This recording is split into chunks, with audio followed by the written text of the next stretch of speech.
ആശ്വാസം നേടാം. ഹൃത്തിനുള്ളിൽ ജീവൻ നൽകും വചനം, തിരുവചനം. യേശുവിൽ ഏറ്റവും പ്രിയപ്പെട്ട എൻ്റെ സഹോദരി സഹോദരന്മാരെ, ഇന്ന് നമ്മൾ ചിന്തിക്കുന്ന വിഷയം ഇതാണ്: അവനും അവൾക്കും വിശുദ്ധരാകാമെങ്കിൽ എനിക്കും വിശുദ്ധനാകാം. വളരെ പ്രശസ്തമായ ഒരു സ്റ്റേറ്റ്മെൻ്റാണിത്. നമുക്കറിയാം, പട്ടാളക്കാരനായിരുന്ന ഇഗ്നേഷ്യസ് ലൊയോള, അദ്ദേഹം പട്ടാളത്തിൽ യുദ്ധം ചെയ്തുകൊണ്ടിരിക്കുന്നതിൻ്റെ ഇടയ്ക്ക് ലോകത്തിൻ്റെ മനുഷ്യനായി ജീവിച്ച് പ്രശസ്തിക്ക് വേണ്ടി യുദ്ധം ചെയ്യാൻ പോയ ചെറുപ്പക്കാരൻ ഏത് വിധത്തിലും നാട്ടുകാരുടെ മുൻപിലും സ്നേഹിതരുടെ മുൻപിലും ഉയർത്തപ്പെടണം, അങ്ങനെ ജഡികനായി ലോകത്തിന് വേണ്ടി ജീവിച്ചുകൊണ്ടിരുന്ന ഇഗ്നേഷ്യസ് ലൊയോള ആ യുദ്ധത്തിൻ്റെ ഇടയ്ക്ക് പരിക്ക് പറ്റി ട്രീറ്റ്മെൻറ്റിൻ്റെ ഭാഗമായി വിശ്രമത്തിലാവുകയാണ്. ആ വിശ്രമ സമയത്ത് അദ്ദേഹത്തിന് വായിക്കുവാൻ കിട്ടിയ പുസ്തകങ്ങളിൽ ഒന്ന് വിശുദ്ധ അഗസ്റ്റിൻ്റെ ജീവചരിത്രമാണ്. മൈ കൺഫെഷൻസ്, എൻ്റെ കുമ്പസാരം എന്ന് പറയുന്ന പുസ്തകം അദ്ദേഹത്തിന് വായിക്കാൻ കിട്ടുകയാണ്. അതോടൊപ്പം അനേക പുസ്തകങ്ങളും കിട്ടി. എന്നാൽ ഈ വിശുദ്ധൻ്റെ പുസ്തകം വായിച്ചു തീർന്നപ്പോൾ ഇഗ്നേഷ്യസ് ലൊയോളയുടെ മനസ്സിൽ ഒരു ചിന്ത വരികയാണ്. ഇത്രമാത്രം ലോകത്തിൻ്റെ മോഹങ്ങൾക്ക് വിധേയപ്പെട്ട് ജീവിച്ച, ഇത്രമാത്രം ജഡികനായി ജീവിച്ച, വൃത്തികെട്ടവനായി ജീവിച്ച അഗസ്റ്റിന് യേശുവിൻ്റെ സ്വരം കേട്ട് കുരിശിൻ്റെ ചുവട്ടിൽ തൻ്റെ ജീവിതം സമർപ്പിച്ച് ഒരു വിശുദ്ധനാകാൻ പറ്റിയെങ്കിൽ എന്തുകൊണ്ട് എനിക്ക് ആയിക്കൂടാ? എന്തുകൊണ്ട് എനിക്ക് ഒരു വിശുദ്ധനായിക്കൂടാ? അവനും അവൾക്കും വിശുദ്ധരാകാമെങ്കിൽ എന്തുകൊണ്ട് എനിക്ക് ആയിക്കൂടാ എന്നൊരു ചോദ്യം ഈ ചെറുപ്പക്കാരൻ്റെ ഉള്ളിൽ നിന്നും ഉയരുകയാണ്. പ്രിയപ്പെട്ടവരെ, അതവൻ്റെ ജീവിതത്തെ മാറ്റിമറിക്കുകയാണ്. പിന്നീട് സഭയ്ക്ക് ലഭിക്കുന്നത് വിശുദ്ധ ഇഗ്നേഷ്യസ് ലൊയോളയെ ആണ്. ഈ ഇഗ്നേഷ്യസ് ലൊയോളയുടെ പ്രസംഗമാണ് ഫ്രാൻസിസ് സേവ്യർ എന്ന് പറഞ്ഞ കോളേജ് പ്രൊഫസറിനെ മാനസാന്തരത്തിലേക്ക് നയിക്കുന്നത്. ഫ്രാൻസിസ് സേവ്യർ പിന്നീട് ഭാരതത്തിലും ജപ്പാനിലുമൊക്കെ സുവിശേഷം പറയുന്നു. അപ്പം നമ്മൾ ഓർക്കുക, ഒരു ചിന്ത ഉള്ളിൽ കൊണ്ടു നടന്ന ഒരു ചെറുപ്പക്കാരൻ, അവന് വിശുദ്ധനാകാമെങ്കിൽ അവൾക്ക് വിശുദ്ധയാകാമെങ്കിൽ എന്തുകൊണ്ട് ഈ ഒരു കാര്യം എനിക്കായിക്കൂടാ എന്ന ഒരു ചോദ്യം തന്നോട് തന്നെ ഈ മനുഷ്യൻ ചോദിച്ചതിൻ്റെ ഫലമായി അദ്ദേഹം അതിൻ്റെ ഉത്തരം കണ്ടെത്തുകയാണ്. അദ്ദേഹം വിശുദ്ധനായി തീരുകയാണ്. ഇന്ന് ഞാൻ മഗ്ദലന മറിയത്തിൻ്റെ ജീവിതവുമായിട്ട് ബന്ധപ്പെട്ട് ഈ വിഷയത്തിൽ ഏതാനും കാര്യങ്ങൾ നിങ്ങളുമായിട്ട് പങ്കുവയ്ക്കാനായിട്ട് ആഗ്രഹിക്കുകയാണ്. ഒന്നാമതായി, മഗ്ദലന മറിയം പാപത്തിൻ്റെ അടിമയായി ജീവിച്ചിരുന്ന ഒരു കാലഘട്ടം അവൾക്കുണ്ടായിരുന്നു. ഇന്ന് നമ്മൾ വിശുദ്ധ മഗ്ദലന മറിയം എന്ന് പറയുന്നുവെങ്കിലും അവളുടെ ജീവിതം വളരെ ദുർഗന്ധം നിറഞ്ഞ ഒരു കാലഘട്ടത്തിലൂടെ പോയിരുന്നു എന്ന സത്യം നമ്മൾ മറക്കരുത്.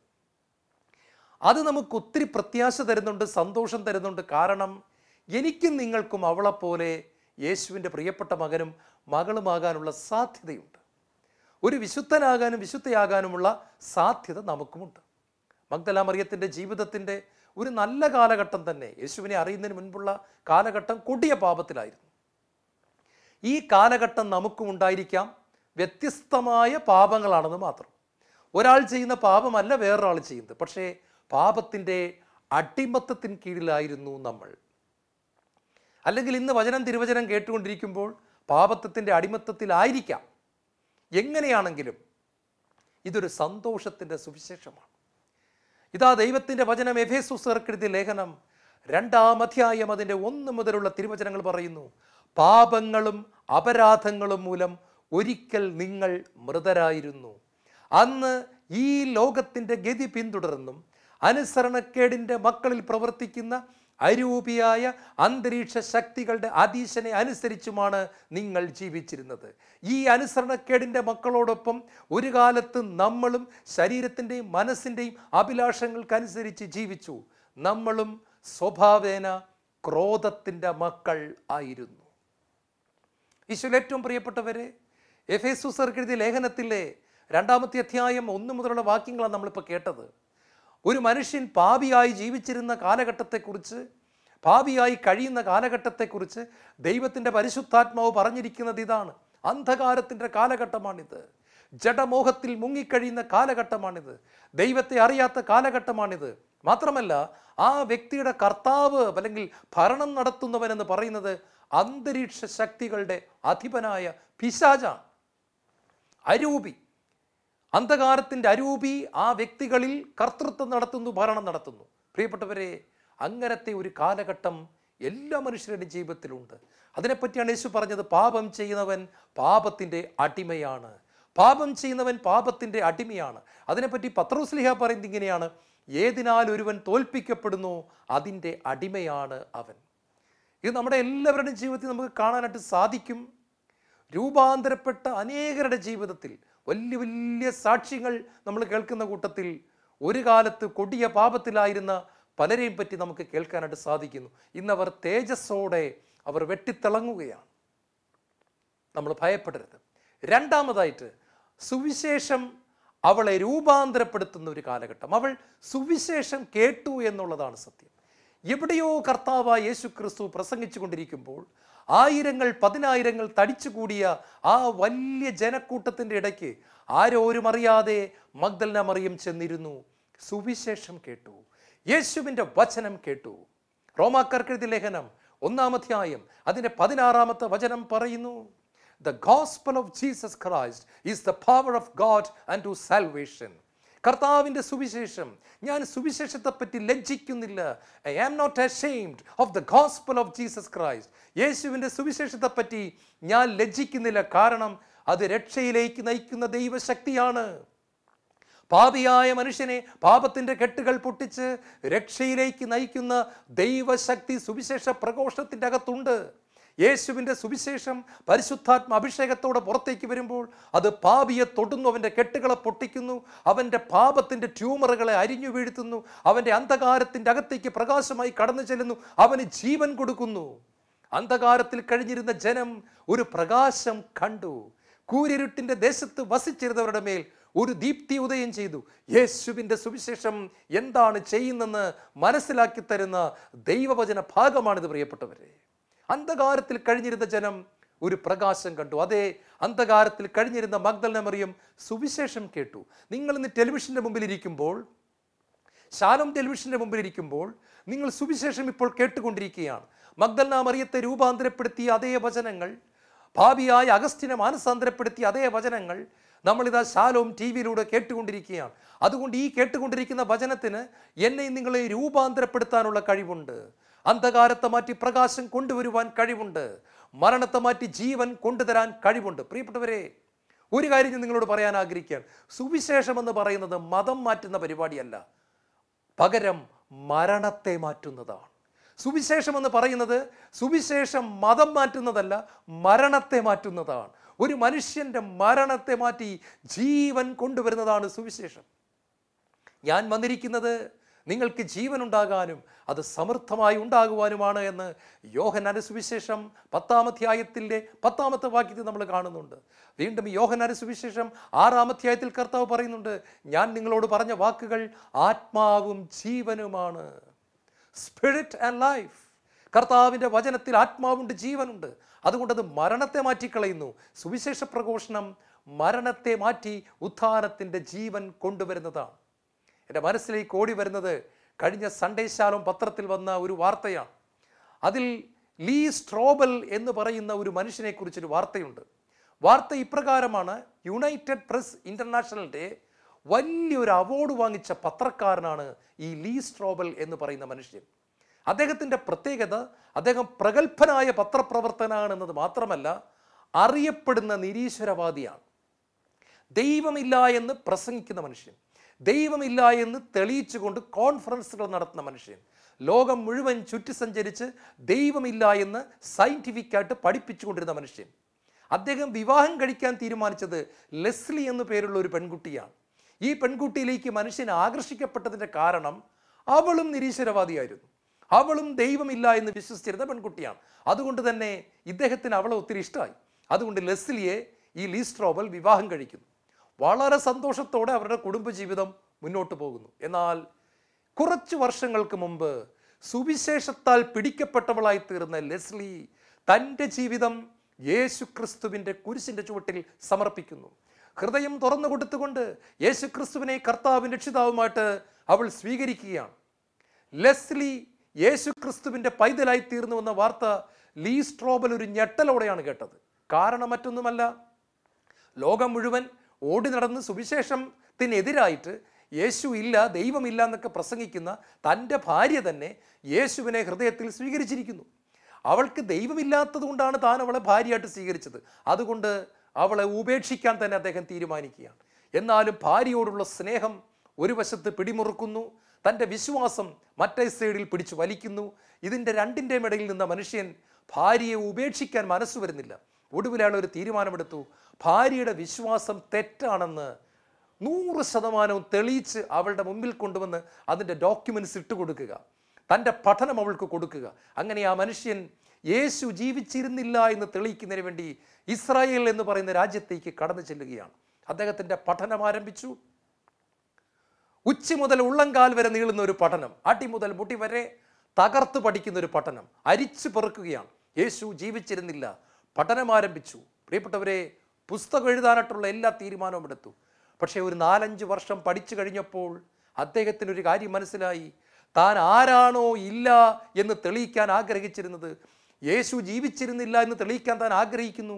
എന്നാൽ പഠനം മുന്നോട്ട് പോകുന്തോറും നസറത്തിലെ തച്ചൻ ചരിത്ര യാഥാർത്ഥ്യമാണ് എന്ന സത്യം അദ്ദേഹത്തിൻ്റെ കണ്ണുകൾക്ക് മുൻപിൽ പരിശുദ്ധാത്മാവ് തെളിയിച്ചു കൊടുക്കുകയാണ്.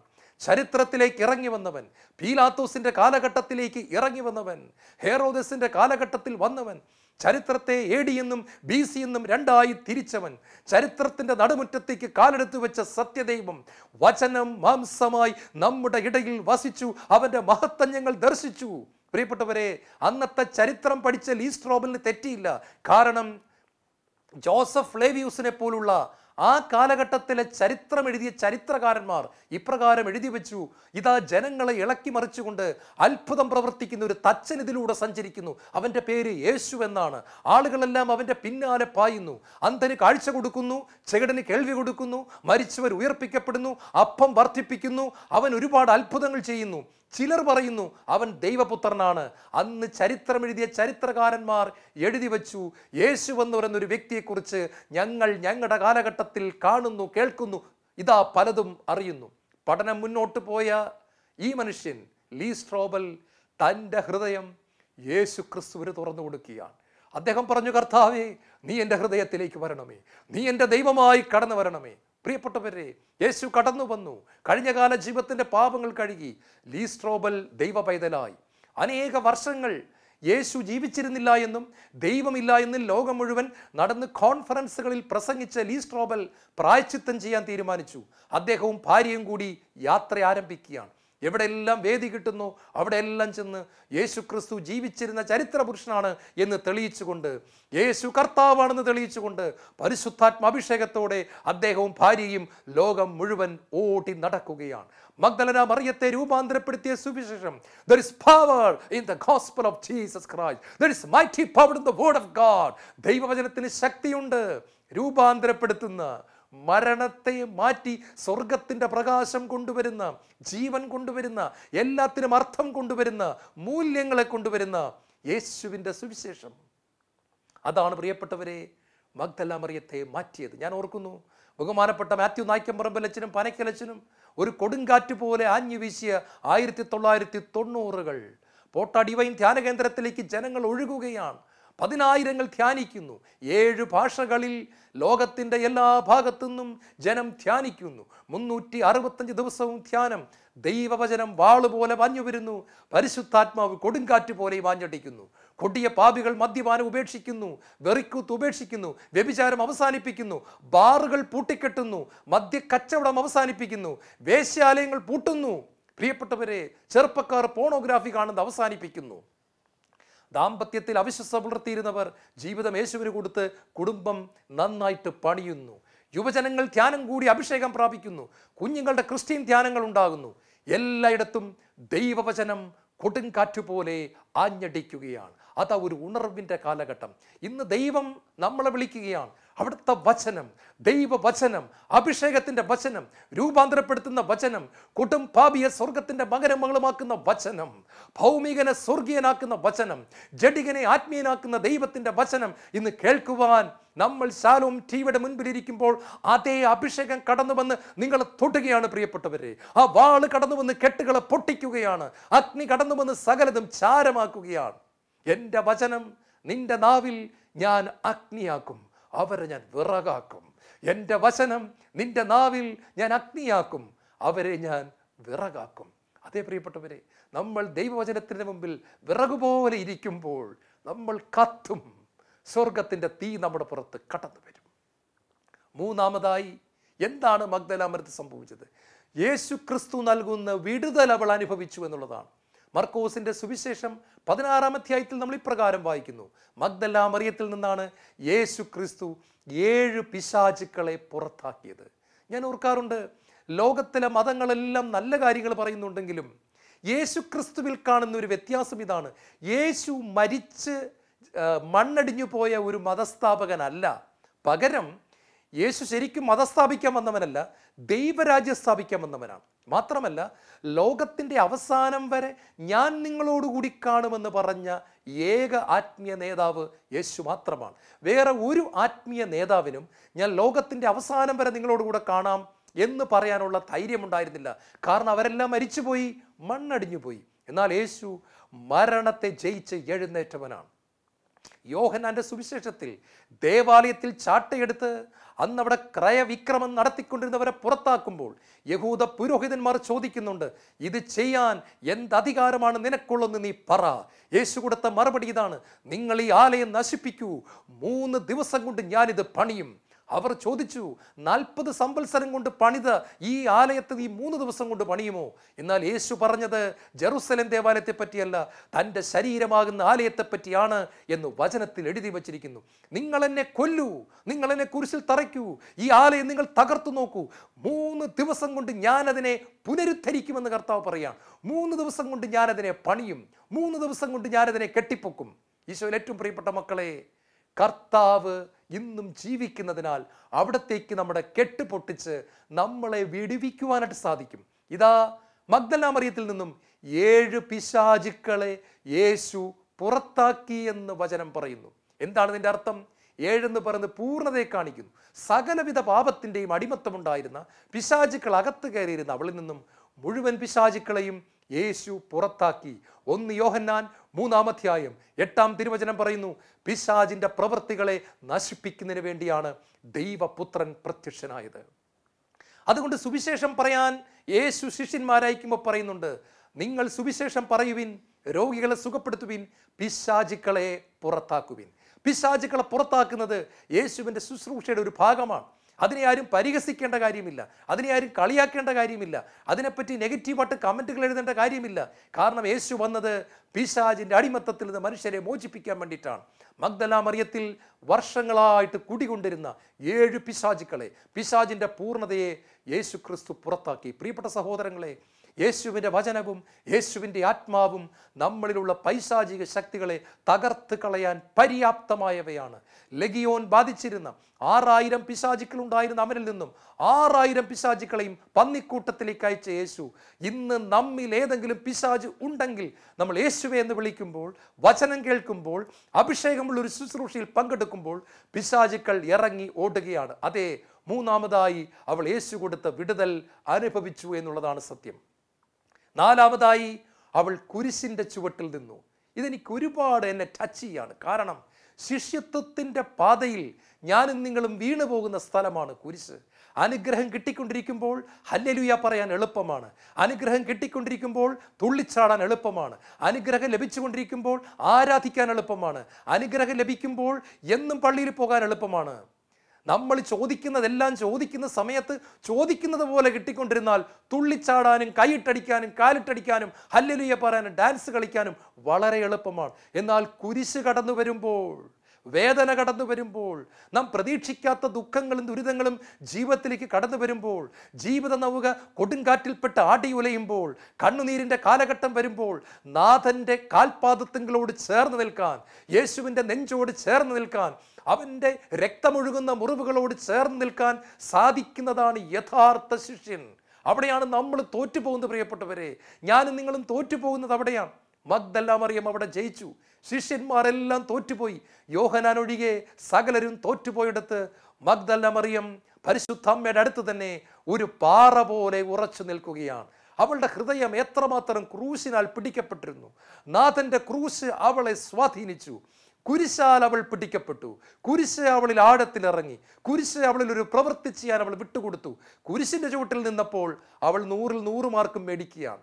അടുത്തതായിട്ട് നമ്മൾ കാണുന്നത്, അഞ്ചാമതായിട്ട് നമ്മൾ കാണുന്നത്, ഉയർത്തെഴുന്നേറ്റ യേശുവിൻ്റെ അനുഭവം അവൾക്കുണ്ടാകുന്നു. പ്രിയപ്പെട്ടവരെ, ഉയർത്തെഴുന്നേറ്റ യേശുവിൻ്റെ അനുഭവം നമ്മളെല്ലാം കൊതിക്കുന്നുണ്ട്. പക്ഷേ അതിനു മുമ്പ് ഒരു കുരിശിൻ്റെ അനുഭവമുണ്ട്. കുരിശിൻ്റെ വേളകളിൽ യേശുവിനോട് ചേർന്ന് നിൽക്കുന്നവർക്ക് ഉയർത്തെഴുന്നേറ്റ യേശുവിൻ്റെ അനുഭവം ഉണ്ടാകും. ഒന്നുകൂടി ഞാൻ റിപ്പീറ്റ് ചെയ്യാൻ, ആവർത്തിക്കാൻ ആഗ്രഹിക്കുകയാണ്. ക്രൂശിൻ്റെ വേളകളിൽ യേശുവിനോട് ചേർന്ന് നിൽക്കുന്നവർക്ക് ഉത്ഥാനം അനുഭവിക്കാൻ കൃപ ലഭിക്കും. ഉയർപ്പിൻ്റെ മഹത്വം കാണാൻ കൃപ ലഭിക്കും. ഉത്ഥാനം ചെയ്ത യേശുവിനെ അനുഭവിക്കുവാൻ കൃപ ലഭിക്കും. മറിയം എന്ന പേര് വിളിച്ചുകൊണ്ട് ഉയർത്തെഴുന്നേറ്റ യേശു അവളുടെ ജീവിതത്തിലേക്ക് കടന്നു വരുന്നു. എനിക്ക് ഒത്തിരി ഇഷ്ടപ്പെട്ടത്, കല്ലറയുടെ വെളിയിൽ അവൾ കരഞ്ഞുകൊണ്ട് നിന്നു. അവൾക്കൊരാഗ്രഹമുണ്ടായിരുന്നു, യേശു അനുഭവം അവൾക്കുണ്ടാകണം. ജെറമ്യ പ്രവാചകന്റെ പുസ്തകം 29-ാം അധ്യായം 13-ാം വചനം പറയുന്നു, നീ പൂർണ്ണ ഹൃദയത്തോടെ എന്നെ അന്വേഷിച്ചാൽ നീ എന്നെ കണ്ടെത്തും. ഇവിടെ ഒരു ദാഹം വേണം. ഉയർത്തെഴുന്നേറ്റ യേശുവിനെ അനുഭവിക്കാൻ ഒരു ദാഹം വേണം. കാഷ്വലായിട്ട് ഭക്തി കാണിച്ച് നടക്കുന്നവർക്ക് യേശു അനുഭവം ഉണ്ടാകുന്നില്ല. യാന്ത്രികമായിട്ട് പ്രാർത്ഥിക്കുന്നവർക്ക് യേശു അനുഭവം ഉണ്ടാകുന്നില്ല. കടമ തീർത്തു പോകുന്നവർക്ക് യേശു അനുഭവം ഉണ്ടാകുന്നില്ല. കാണണമെന്ന് ആഗ്രഹിച്ച് കരയുന്നവർക്ക് യേശു അനുഭവം ഉണ്ടാകുന്നു. യേശയ്യായുടെ പുസ്തകം 55-ാം അധ്യായം 1-ാം തിരുവചനം, ദാഹമുള്ളവരെ, ദാഹാർത്തരെ, ജലാശയത്തിലേക്ക് കടന്നു വരുവിൻ. ഏതാണ് ഈ ജലാശയം? കുത്തി തുറക്കപ്പെട്ട യേശുവിൻ്റെ മാറിടം. അവിടെ നിന്ന് രക്തവും വെള്ളവും ഒഴുകി. ദാഹാർത്തരെ, ജലാശയത്തിലേക്ക് കടന്നു വരുവിൻ. നിർധനൻ വന്ന് വാങ്ങി ഭക്ഷിക്കട്ടെ, പാലും വീഞ്ഞും സൗജന്യമായി കുടിക്കട്ടെ. ആർക്കാണോ ദാഹമുള്ളത്, ദൈവത്തെ അനുഭവിക്കണമെന്ന് കൊതിയുള്ളവൻ കുരിശിൻ്റെ ചുവട്ടിലേക്ക് വരട്ടെ, ജലാശയത്തിലേക്ക് വരട്ടെ, കുത്തി പിളർക്കപ്പെട്ട മാറിലേക്ക് വരട്ടെ. അവിടെ വന്ന് കുടിക്കട്ടെ. അവനൊന്നും കൊടുക്കേണ്ട കാര്യമില്ല, തികച്ചും സൗജന്യമാണ്, ഫ്രീ ആണത്. ദൈവം നിറച്ചു തരികയാണ്. നീ വരണം, നീ അടുത്ത് വരണം. മഗ്ദല മറിയം അടുത്ത് ചെന്നു. യോഹന്നാന്റെ സുവിശേഷം 7-ാം അധ്യായം 37-ാം തിരുവചനം, ദാഹിക്കുന്നവൻ എൻ്റെ അടുക്കൽ വന്ന് കുടിക്കട്ടെ, ദാഹിക്കുന്നവൻ എൻ്റെ അടുക്കൽ വന്ന് കുടിക്കട്ടെ. പ്രിയപ്പെട്ടവരെ, ദാഹമുണ്ടോ? ഉത്ഥാനം ചെയ്ത കർത്താവിനെ അനുഭവിച്ചറിയാൻ ഒരു ദാഹം വേണം.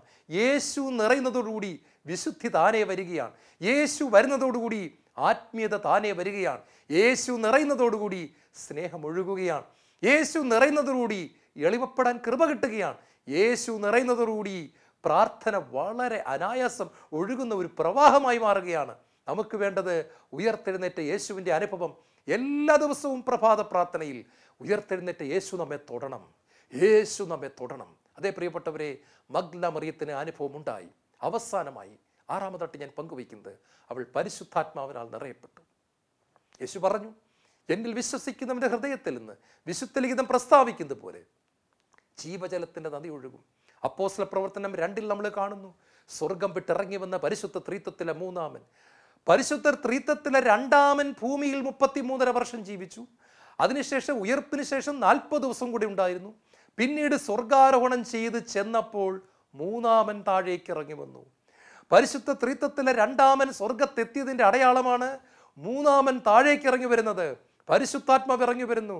ഞാൻ നിങ്ങളെ അനാഥരായി വിടുകയില്ല എന്ന് നിങ്ങളെ സഹായിക്കാൻ, ബലഹീനതകളിൽ, വീഴ്ചകളിൽ, കുറവുകളിൽ, പാപസ്വഭാവത്തിൽ നിങ്ങളെ സഹായിക്കുവാൻ, നിങ്ങളെ ഉയർത്തിപ്പിടിക്കാൻ, നിങ്ങൾ വീണു പോകാതിരിക്കാൻ, നിങ്ങൾ കുഴിയിൽ വീണു പോകാതിരിക്കാൻ, നിങ്ങൾ പാപച്ചേറ്റിൽ താണു പോകാതിരിക്കാൻ ഞാനൊരു കംഫർട്ടറിനെ അയക്കും, ഞാനൊരു സഹായകനെ അയക്കും. Oh, the mighty holy spirit, that was his promise.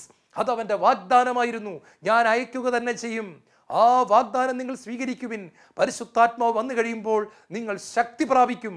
ആ വാഗ്ദാനം മഗ്ദല മറിയം ഏറ്റെടുത്തു. അവൾ കാത്തിരുന്ന് പ്രാപിച്ചു. ഇന്ന് തിരുവചനം കേൾക്കുമ്പോൾ നമ്മൾ പറയണം, കർത്താവേ, ഓരോ ദിവസവും പരിശുദ്ധാത്മാവിൻ്റെ പുതിയൊരു നിറവ്, പുതിയൊരു അഭിഷേകം എനിക്ക് നൽകണമേ. എന്നെ ശക്തി കൊണ്ട് നിറയ്ക്കണമേ. കർത്താവേ, മഗ്ദലന മറിയം കൊടിയ പാപത്തിൽ നിന്നും അങ്ങയുടെ പ്രിയപ്പെട്ട മകളായി മാറി വിശുദ്ധിയായി. ഞങ്ങളുടെ ജീവിതത്തിലും പാപമുണ്ട്. ഞങ്ങൾ ഇന്ന് കാത്തിരുന്ന് പ്രാർത്ഥിക്കുന്നു. ഞങ്ങളെ തൊടണമേ, രൂപാന്തരപ്പെടുത്തണമേ, വിശുദ്ധരാക്കണമേ, അഭിഷേകം ചെയ്യണമേ. യേശുവേ സ്തോത്രം, യേശുവേ നന്ദി, യേശുവേ ആരാധന.